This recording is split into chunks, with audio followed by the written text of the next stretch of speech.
오늘의 움직임에 주목하고 세상의 흐름을 놓치지 않습니다. 여러분의 내일을 응원하며 성공의 열쇠를 함께 찾아갑니다. 성공예감 이대호입니다. 슬기로운 세무생활 시간입니다.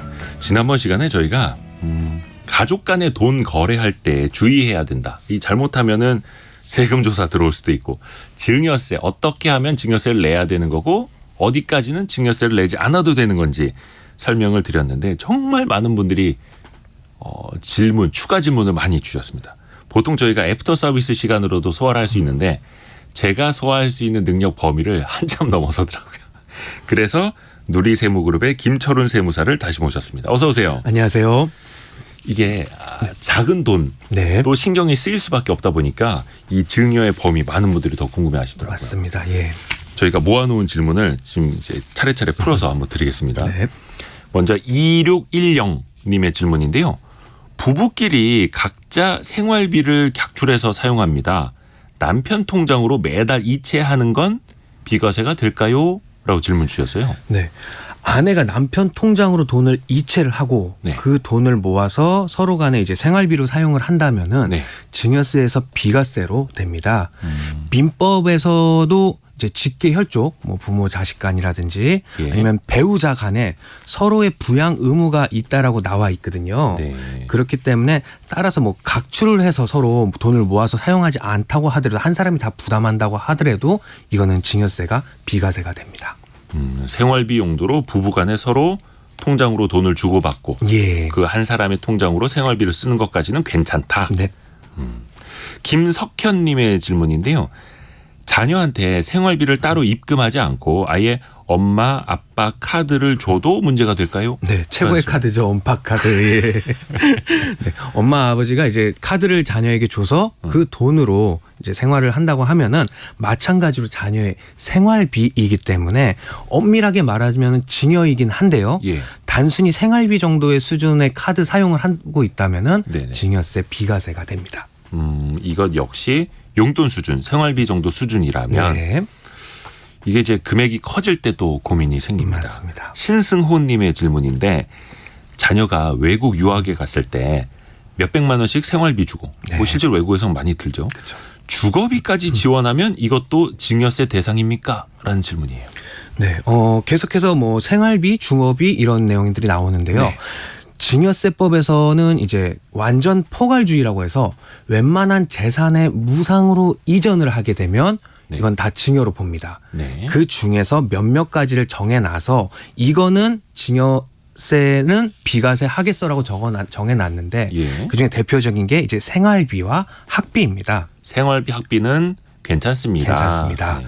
다만 이제 자녀분이 이 돈을 받아서 생활비나 학비로 쓰면은 상관이 없는데 이제 이 돈으로 주식을 산다거나 예. 부동산을 산다거나 하면은 문제가 됩니다. 네. 그래서 뭐 문제가 된다고 해서 바로 무조건 다 세무조사 나와서 걸리는 건 아니고요. 보통 이제 자녀분들이 받은 돈, 부모님으로부터 받은 돈으로 부동산이나 주식을 산다거나 아니면은 본인의 뭐 많은 대출을 갚는다거나 아니면 해외여행이나 신용카드 사용 내역이 많아가지고 소비가 많을 때 걸릴 수 있습니다. 아하, 그러니까 학비, 네. 현지 생활비, 네. 현지 뭐 월세 이 정도까지는 괜찮지만 네. 돈을 보내놓고 뭐 영국에서 유학 중인데 월세가 너무 비싸. 네. 그냥 영국에 원룸을 하나 사야겠어. 이러면 증여세 문제가 나올 수가 있습니다. 물론 그거는 세금을 내고 살 수는 있는 겁니다만 네. 그냥 모른 척하면은 안 된다. 맞습니다. 추가로 말씀드리면은 아버지가 본인 자녀에게 이런 학비나 생활비를 주는 거는 비과세에 대해서 괜찮습니다. 네. 근데 할아버지가 예. 손자에게 주는데 아버지가 충분히 그 아들을 뭐 재산적으로 부양을 할 수 있는에도 불구하고 할아버지가 준다고 하면은 이거는 또 증여세가 나올 수가 배를 있습니다. 건너뛰면. 예. 근데 여기서 아버지의 경제적 능력이 없다. 없다 라는 하면은 걸 예. 입증을 또 해야 되는 거고요. 맞습니다. 증여세를 내지 않으려면. 네. 복잡해지는데 재밌어집니다. 자, 요것도 많이 아마 현실적인 고민하시는 부분일 거예요. 1098님의 질문인데 취직 축하 기념으로 부모가 자녀에게 차를 사주면 이거는 어떻게 되나요? 라는 질문입니다. 네. 취직 축하 개념으로 자동차를 사주더라도 이거는 증여가 됩니다. 자동차 같은 경우는 이제 국가에서 바로바로 알 수 있는 소유주가 누구인지 알 수 있는 동산인 거고요. 네. 마찬가지로 부동산을 사줘도 뭐 국가에서 알 수 있기 때문에 바로 걸리게 됩니다. 이제 증여세법에서는 취직 말고도 결혼을 했을 때, 자녀가 결혼을 했을 때 혼수용품으로 축하로 해서 가사용품을 사주면 비과세지만 이제 주택이나 차량을 사주면은 과세가 된다고 아예 적어놨어요. 아, 세법에 네, 혼수용품, 가사용품까지는 괜찮지만 네. 집이나 차는 안 된다. 집이나 차는 안 되고 호화 사치용품 이런 것들도 다 과세가 된다라고 아예 적어놓았습니다. 네. 오호. 그러면 그 혼수용품, 가사용품이라는 거는 뭐 가전제품 정도까지는 네, 괜찮을 수 있다. 괜찮다. 예, 사회 통념상 인정되는 범위 내에서는 예, 괜찮습니다. 이정옥님의 질문인데요. 아들이 독립해서 오피스텔 전세금을 보태주려고 하는데요.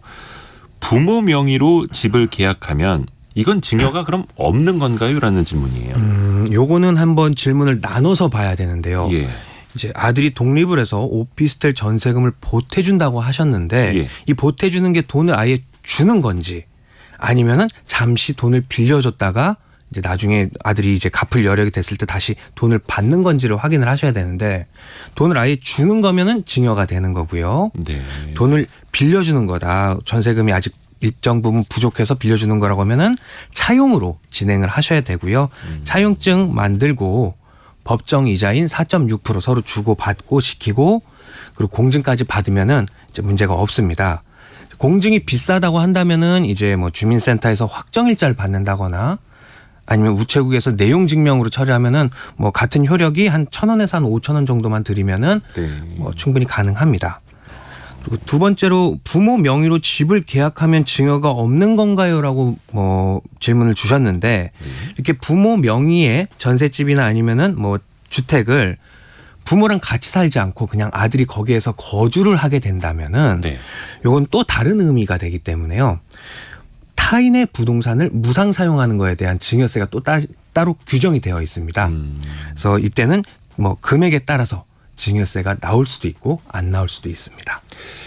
그러니까 이거 자녀들 어디 독립시킬 때나 네. 아니면 멀리 이제 공부하러 갈 때 네. 전세금 때문에 많이들 고민을 하시는데 맞습니다. 부모 이름으로 전세 계약을 했을 때는 이거는 금액에 따라서 좀 나중에 달라질 수가 있는 거고 예, 맞습니다. 자녀 이름으로 전세 계약을 해줄 때라는 그 차용증을 써놔라. 네, 그게 안전합니다. 그리고 자녀에게 이자도 받아라. 네.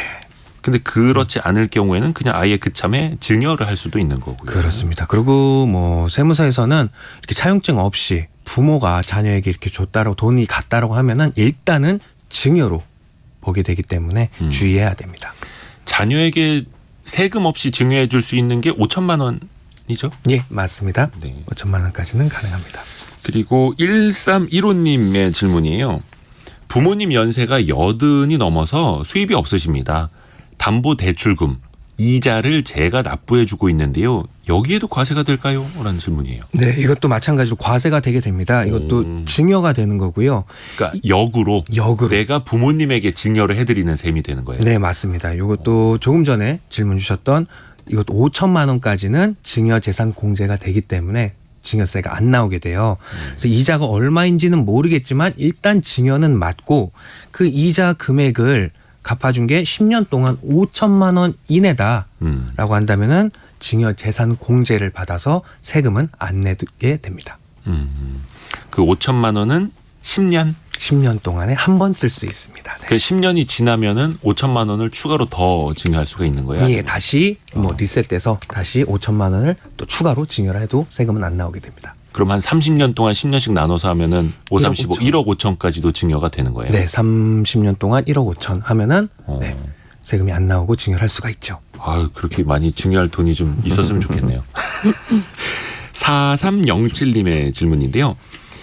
작은 노점상을 운영하고 있는데요. 번 돈을 딸의 계좌로 한 달에 500만 원씩 이체하고 있습니다. 문제가 될까요? 라는 질문이에요. 네, 뭐 증여가 되기 때문에 일단은 문제가 될 것 같습니다.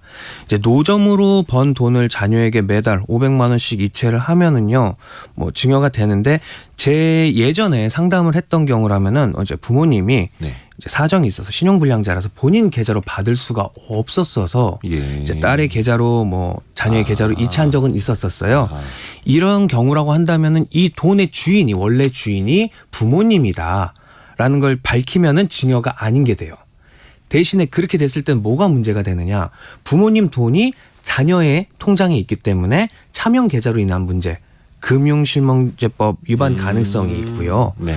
또 준비 없이 이 상황에서 만약 부모님이 돌아가시게 되었다. 네. 그러면은 그 내용들이 뭐 부모님이 자녀에게 계속해서 월 500만 원씩 돈을 준 거가 되기 때문에 이거는 증여 받은 걸로 봐가지고 증여세가 나올 수가 있습니다. 그러니까 나는 그 계좌 이체할 줄 몰라요. 인터넷 쓸 줄 몰라요. 그냥 네. 우리 딸애한테 보내요. 근데 이게 금액이 커지고 계속 누적이 되면 예. 나중에 세금을 내야 하는 수준까지 갈 수 있다. 그렇습니다. 조금 전 말씀드렸듯이 10년은 5천만 원인데요. 이렇게 매달 500만 원이면 벌써 10달만 지나도 5천만 원이 되고 아하. 그 다음 달서부터는 넘어서니까. 증여세가 되는 거죠. 아하. 그리고 아까 증여를 할 수 있는 금액은 네. 그러니까 증여세를 내지 않고 증여할 수 있는 금액은 10년에 5천만 원씩. 네. 이라고 말씀을 드렸는데 4139님 오늘 숫자가 많이 나오니까 헷갈립니다. 4139님이 할아버지 할머니한테 각각 5천만 원을 받는 건 괜찮습니까? 라는 질문이에요. 네. 일단은 증여 재산 공제 기준 금액부터 먼저 말씀을 드릴게요. 네네네. 부부 간에는 서로 배우자 간에는 6억까지 증여세를 안 내고 서로 증여를 할 수가 있습니다. 그리고 이제 뭐 직계 혈족이라고 해서 내 부모님이나 자녀분들에게는 5천만 원까지 네. 증여세를 안 내고 증여를 할 수 있고요. 이게 만약에 미성년자다 받는 사람이 그럼 2천만 원까지는 증여세가 없습니다. 미성년자는 2천만 원까지. 네. 그 외에 기타 친족 같은 경우라면 1,000만 원까지 네. 증여세를 안 내도 되는데요. 이게 내 위에 부모님으로부터 직계 존속으로부터 5천만 원 받는 게 단순히 부모님 한 사람 아빠 엄마를 이야기하는 게 아니라 네.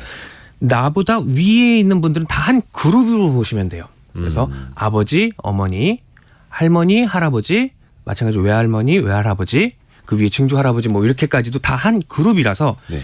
뭐 한 그룹 안에서 받으면은 할머니한테서 5천만 원을 받고 또 다시 할아버지한테 5천만 원을 받으면 두 번째로 받는 5천만 원에 대해서는 증여세가 과세가 됩니다. 그러니까 할아버지 할머니가 한 짝꿍, 네. 엄마 아빠가 한 짝꿍. 거기에서 5천만 원, 이쪽도 5천만 원 이건가요? 아니면 할아버지 할머니 아빠 엄마 다 합쳐서 5천만 원? 다 합쳐서입니다. 아빠, 엄마, 할아버지, 할머니 나보다 위에 분들한테 받게 되면은 다 합쳐서. 다 합쳐서. 네. 외할머니 외할아버지 친가 쪽 뭐 다 합쳐서. 네. 아빠가 요번 달에 5천만 원을 주고요. 네. 그러면은 증여세가 없습니다. 네. 다음 달에 할아버지가 5천만 원을 주게 되면은 이거는 증여세가 나오게 됩니다. 영호사형님하고 황교승님이 지난주에 주셨던 질문인데요. 저도 이거 참 궁금했는데 만약에 부모님이 이혼을 했다면 그 법적으로 완전 갈라선 거잖아요. 그렇죠. 엄마 아빠에게 각각 5천만 원씩 받을 수 있습니까? 예를 들어서 네. 뭐 이건 극단적인 사례입니다. 뭐 부모님이 한 3분, 4분 있을 수도 있는 거예요. 예. 결혼을 여러 번 하셨으면 네. 그러면 부모님이 4명이다. 법적. 네. 이거 복잡해지는데. 그리고 2억 원까지도 과연 그 비과세 증여가 가능한가? 네. 어떤가요? 재밌는 질문인데요. 예. 요것도 기준을 나로 생각을 하면 편해요. 나인데 나보다 위에 사람들은 다 한 그룹으로 보면 된다고 말씀드렸죠. 그래서 네. 아버지랑 어머니가 이혼을 했다 하더라도 두 분은 나보다 위에 사람이니까 한 그룹이에요. 조금 전처럼 뭐 부모님이 뭐 사정상 여러분이 계신다. 다 나보다 위에 분들 위에 한 그룹입니다. 그래서 이 안에서 누군가에게로부터라든지 돈을 받게 되면 다 5천만 원 기준으로 우리가 계산을 하면 됩니다. 나의 기준으로만 보면 된다. 네. 엉뚱한 질문까지 같이 드렸는데 또 성실하게 대답해 주셔서 너무 감사드립니다. 지금도 추가로 질문이 많이 들어오고 있는데요. 계속해야 되겠는데. 누리세무그룹의 김철훈 세무사였습니다. 고맙습니다. 감사합니다. 감사합니다.